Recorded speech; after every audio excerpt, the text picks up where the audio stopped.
Best car, SUV, or truck? Guess what? You're in luck. Frontier Motors is down the street. Got the best. Hello and welcome to the Frontier Motor Show. My name is Iven Streckel, owner of Frontier Motors.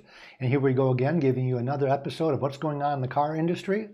And you might not be in the market for a vehicle right now, but you never know.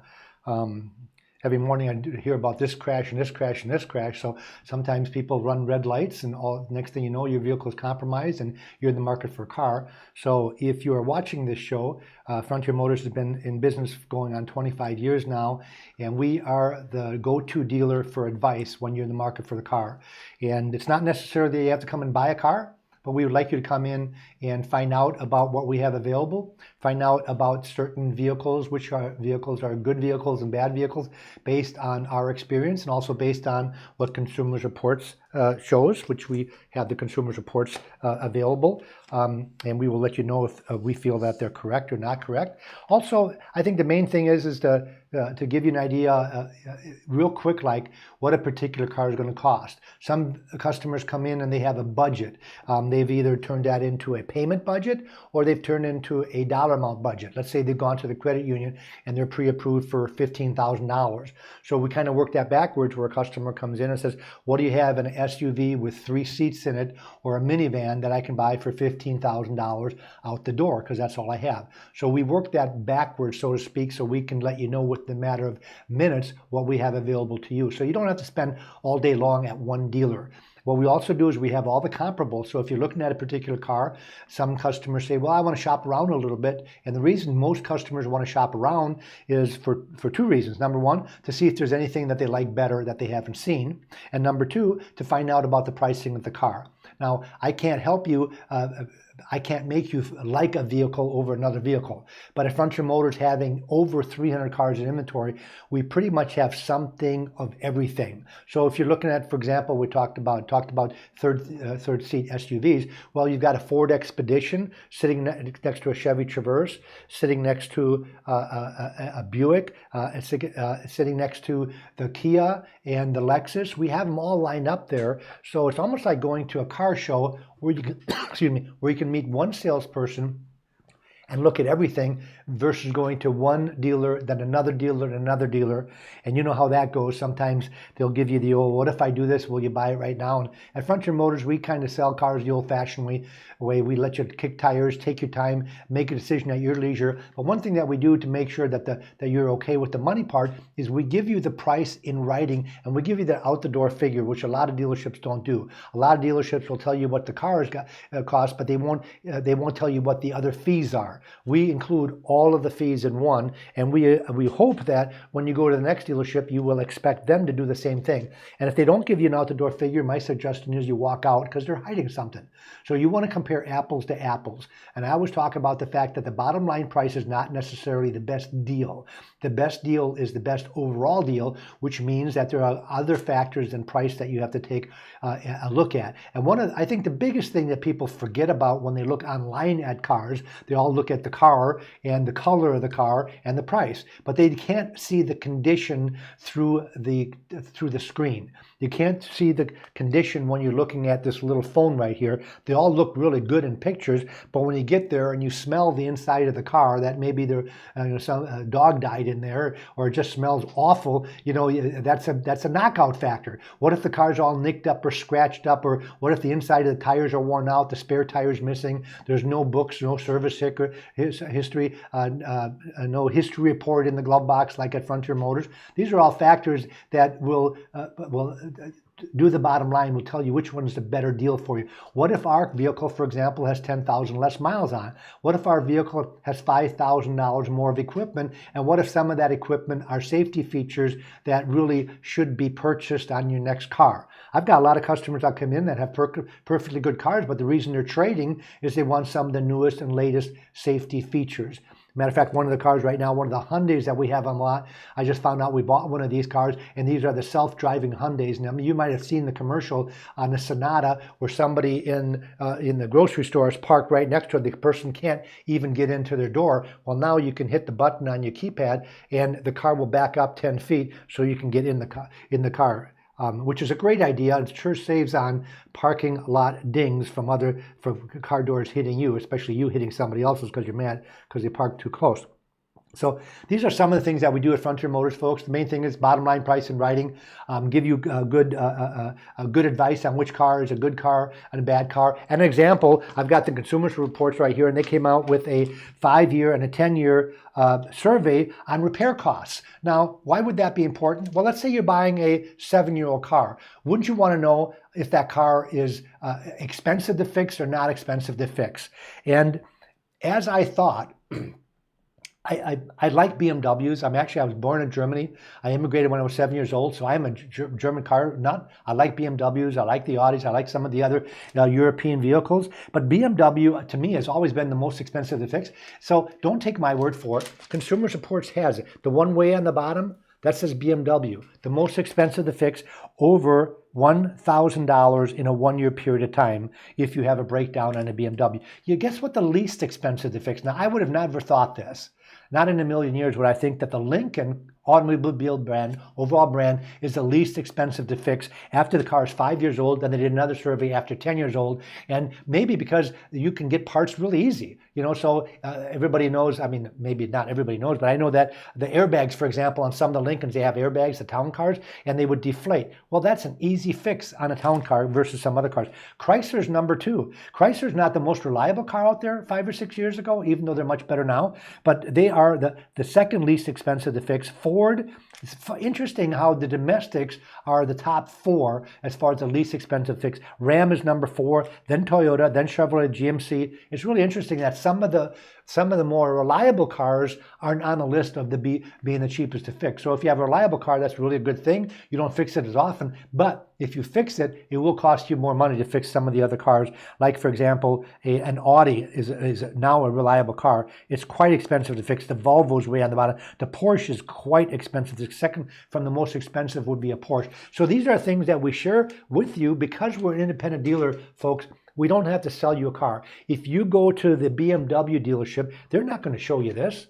That's not how you sell cars. They're going to show you how cool their cars, how great it rides, how good the resale value is. They're going to show you all the positive things. They don't show you negative things. Being an independent dealer, I can sell you anything you want. If you come in, you want to buy a BMW, I've got BMWs here. We actually have, we do a really good job with used car BMW. Same thing with Lexus. I'm a Lexus fan because I know they're also expensive to fix, but quite a bit more reliable than some of the older Audis and BMWs and Porsches are.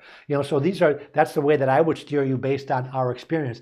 But because we sell every make and model, you're not sold a car. I always kind of joke about our salespeople a little bit. They're not really salespeople. They're order takers. And I say that in a good way. They can guide you to the right car, but they don't sell you into a particular brand. Now, they have opinions. If you were to ask them their opinion, they'll tell you what they think is if one car is better than the other. But if you come in, you say, hey, I want a Ford Focus. We've got the Ford Focus. If you want a Chevy Cruze, we have the Chevy Cruze. We've got the Hyundai product. We've got all of them lined up there. So you pick it out, and then what our salespeople do, they'll go to our manager. Within minutes, they'll give you a bottom line price in writing. So they'll look at the any-day value. They'll look at our price. If we can discount the vehicle, we're going to do it right away. If there's a trade-in, we're going to appraise your car within 15 minutes. We normally can give you a value on your car within 15 minutes. We drive it around the block. We do a little bit of research. We do the history report, and we'll put it in writing, and then we'll put all the fees, the taxes, the doc fee, the tag transfer, and we'll circle that and say, here, by the way, I know every vehicle that's out there within 150 miles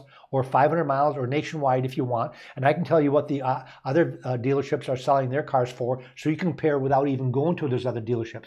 People hate car shopping, but they feel they have to because it's the right thing to do. They don't know if they're getting a good deal unless they go somewhere else. To me, sometimes it's a waste of time. With computers these days, I can tell you exactly where that other car is, and you can still go there if you want. I'll give you my price in writing, but that way you don't have to stop at 5 different dealers to find out the cars that are advertised are not on the lot. Especially now, folks, because there's very few inventory. Most of you have by now have heard about the new car shortage because of the chip problem. Microprocessor chips are in short supply because of the COVID. Therefore, they have curtailed making these cars, manufacturing these cars, almost 45% less than the year before, which is half Less than half. So when you go on the dealer's lots, you'll be surprised that there's not a lot of inventory to choose from. And that's the same on the used car end of it. Used cars are selling like crazy because there's not a lot of new cars. So our sales are really up. Used car prices have gone up a little bit, but new car prices have gone up dramatically. $3,500 in the last 3 months. New car prices have gone up. Some new car dealerships I took my bicycle on Sunday and went over to Car City, and I got sticker shock.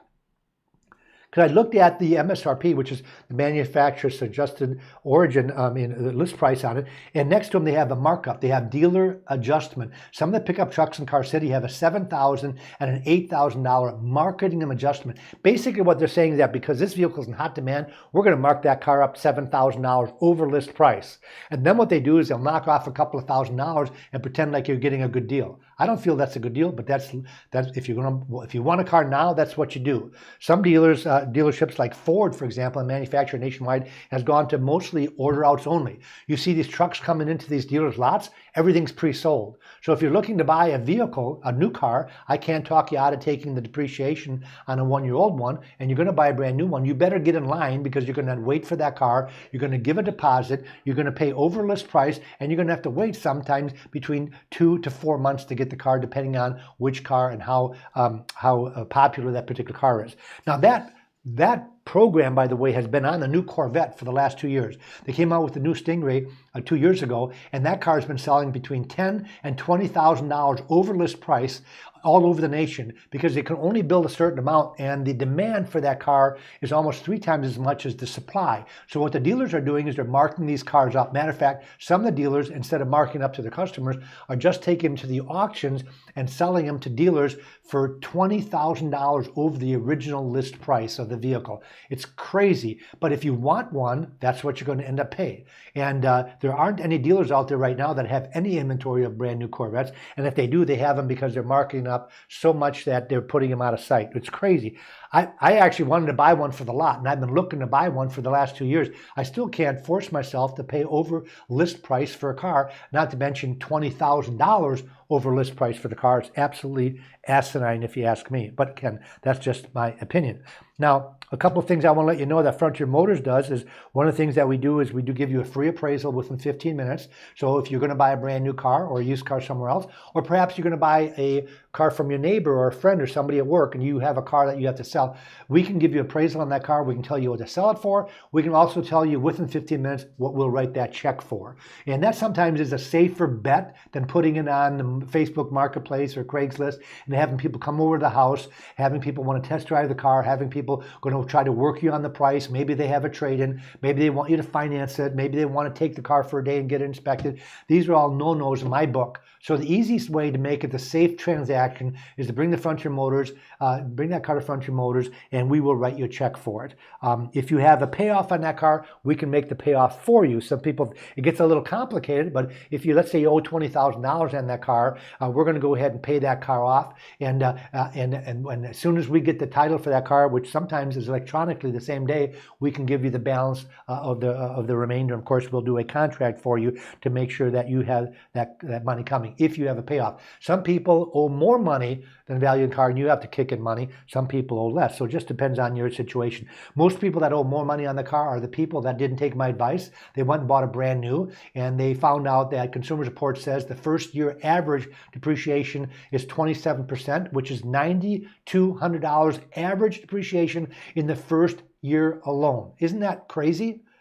I mean, why would you buy a new car when Consumer Reports puts it in writing? They did this in last year's April edition where they put it in writing for the first time that I've seen it since I've been doing the show. Everybody knows about depreciation, but I've never actually seen them do a survey of over 50,000 people to find out what was that depreciation. The first year depreciation was the highest at $9,200 on the average, some even more than that. Obviously, the more expensive cars, if you have a $100,000 car, 27% is $27,000 depreciation on that $100,000 $100,000 car in the first place. If you're driving a Toyota Corolla, a $20,000 Corolla, it obviously wasn't that much, but it's still enough to get you to at least look at a car that Frontier Motors has that might have very low miles, some as low as 40 and 50 miles on them. Yes, not 40,000, 40 miles. I bought a bunch of Hondas a couple of months ago that had 40 and 50 miles on them. I bought some Hyundais also at the auction, and these are cars that were over purchased.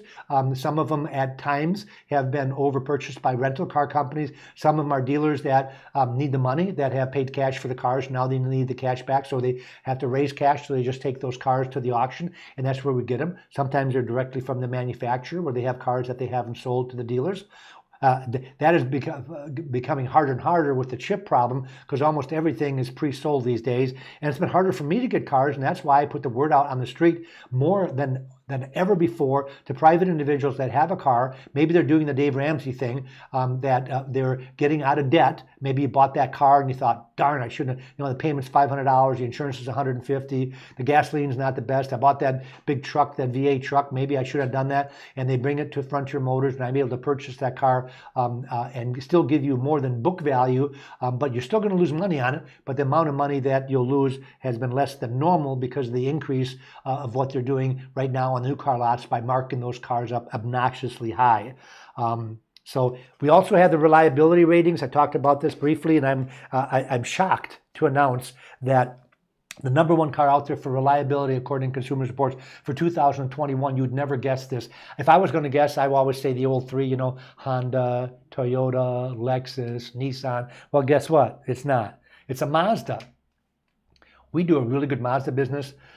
All of our salespeople are really up on Mazdas because they're so reliable and they're not that expensive. So if you're looking at a Mazda CX-3 or CX-5, which is their small sport utility, the comparable model in the Honda would be a CR-V, or in the Toyota it would be the RAV4. Well, a CR-V and a RAV4 is between $2,000 and $3,000 more than the same Mazda. And right now, Consumer Reports is saying that Mazda is more reliable than the Honda and the Toyota counterpart. Very interesting. Now, Toyota's right there too. I'm not saying they're a bad car, but they're just more expensive. They have a better resale value, so you pay more for a used Toyota than you would for a Mazda. Toyota was number 2, and number 3 was Lexus. Lexus has always been in the top 3. A couple years ago, they were number 1. They're always hovering in the top 3. If you're looking for a luxury car, people always ask me, should I buy BMW, Audi, Porsche? What should I buy? I always say Lexus.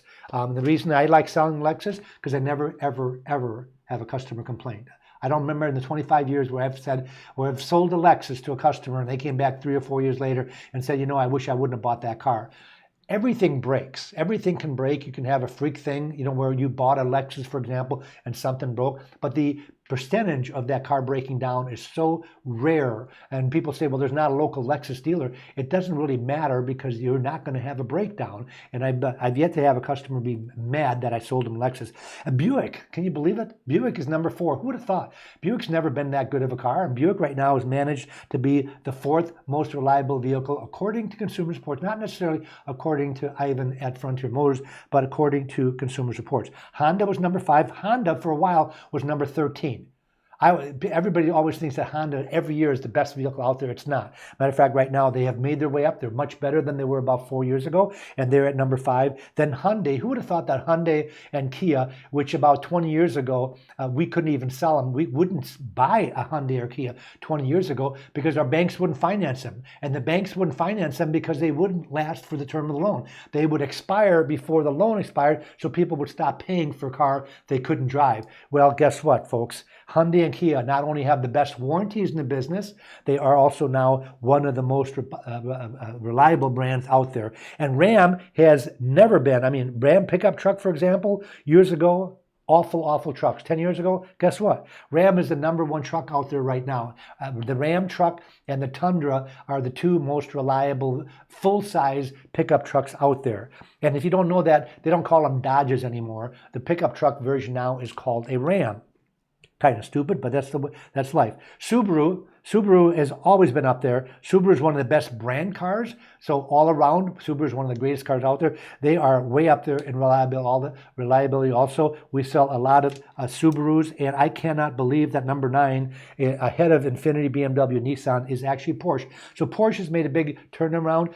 25 years ago, I wouldn't stock a Porsche because they are one of the most expensive cars to fix, and they would break down on a daily rate, almost like the old Harley Davidsons, if you remember. And both of them are much better. The new Harleys are much better, and the new Porsches are much better, where now they are actually being recommended by Consumer Reports. Now, so what we do at Frontier Motors, being an independent dealer, folks, is, again, we don't push you into one make or model. We can show you every make and model. We unlock all of our cars every morning so you can come and look at your leisure. If you're on your lunch hour, you don't have to be worried that you're going to be, asked to purchase a vehicle when you've got 1 hour. We're not going to make you feel obligated. Matter of fact, in that 1 hour, we can show you all the vehicles. And the nice thing is, because they're unlocked, you can sit in all of them. Because the number 2 thing, other than looks, is how the vehicle feels when you slip behind the seat. How is that seat positioned? How is the blind spot? How is the dashboard? Can you see over the dashboard? Is the seat adjustable? If you're 5 feet tall, can you see over the dashboard? If you're 6'7", can you fit and squeeze into the car? And when the car's unlocked, you can do that in a matter of minutes. And we can also, while you're on your lunch hour, let you take that car for a quick test drive and give you an out-the-door figure, all within that 1 hour, which is unheard of. I have people years ago that said, yeah, I went over to the other dealer, I spent 6 hours there. I'm trying to say, what can you possibly do at a dealership for 6 hours? Even the financing has been streamlined, where everything's electronic these days. We take a quick credit application. We only need 5 or 6 things. There used to be pages of things you had to fill out for a credit application.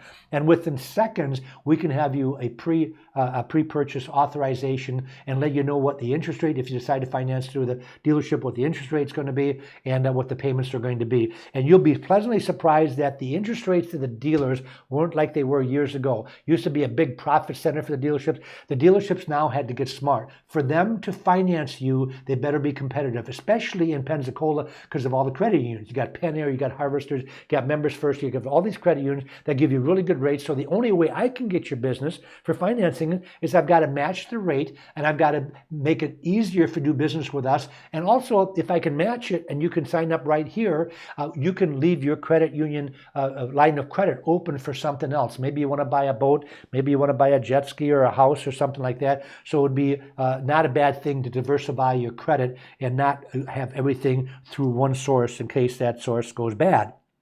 So as we mentioned before, the chip shortage has really put a kink and has increased the pricing of new cars all over the globe, not just in Pensacola, not just in the nation, but all over the globe. And we're talking about 6 million lost production vehicles just in the first 6 months of this year alone. That's a lot of cars. So what they have left is they've jacked up the prices of their cars, where a used car is now a bargain compared to a brand new car when you're having to pay over. You talk about years ago, well, I'm going to go see what kind of a deal I can get. Folks, right now, if you're buying a new car, the deal is how much over sticker do I have to pay? Isn't that crazy? Used to be like, how much under sticker? Who's got the biggest rebate? Rebates are almost non-existent. They've cut the rebates by almost 70% from a year ago. Well, why did they do that? Because they don't need rebates to sell cars right now because there's so few cars left. For those of you that have to have a car now, you're going to pay up for it. It's probably not the best time to buy a new car, but if you're looking for a car, you can make that up by buying that car maybe 6 months old or a year old or 2 years old for Frontier Motors. Matter of fact, Consumer Reports on page 9 of last month's edition said the sweet spot on a used car to buy for depreciation is 2 and 3 years old. Now, I keep a lot of newer cars than that on lot to compete with a brand new car, because sometimes a new car buyer is not going to buy a 3-year-old car. But Consumer Reports say 2 and 3-year-old cars are the best values when shopping for a car. The price is lower than a comparable new car, and continuing expenses such as collision insurance and taxes are lower. Obviously, if you pay less and the insurance is lower, you're going to save money on a monthly basis. And of course, the taxes are going to be lower. Plus, a 2 or 3-year-old vehicle is already taken its biggest depreciation hit, but still may have warranty coverage left. Buying used is also a way to get a nicer, safer car than you'd be able to afford a brand new one. If, for example, you're looking at a brand new car and you want all the safety stuff, and all that safety stuff costs $5,000. Well, that might put that new car's range, because maybe the car starts off at $30,000, now it ends up at $35,000. Well, what if you could buy that car 1 year old for $30,000, which was in your budget, and it has all those safety features on there, the blind spot, they're all going to have backup cameras these days because the government mandated in 2018 that all cars have backup cameras. But a lot of them don't have the automatic stopping. To me, that's the most important. The adaptive laser cruise control. What a cool feature that I think every car should come standard with. Matter of fact, most Toyotas now come standard with it, but some of the cars still don't come standard with it, and some of the cars charge you as much as $2,000. What that means, if the car ahead of you hits the brakes real fast while your cruise control is on, your car is automatically going to hit the brakes and save your life. I know it's happened to me it's been about 13 or 14 years ago. I had a Jaguar. Jaguar was one of the first ones that had laser cruise control. Saved my life because I wasn't paying attention, and the car in front of me hit the brakes really, really hard to avoid something, and my car did it for me because I wasn't paying attention. My car braked automatically, and that feature now is standard in about 50% of the cars. Matter of fact, Consumer Reports is saying that within 2 years, if they don't make that a standard option, they're not even going to recommend the car anymore. That's how important some of these safety features are becoming on the car, and they want to make the government mandate those safety features, which I agree with. Some of them are kind of useless,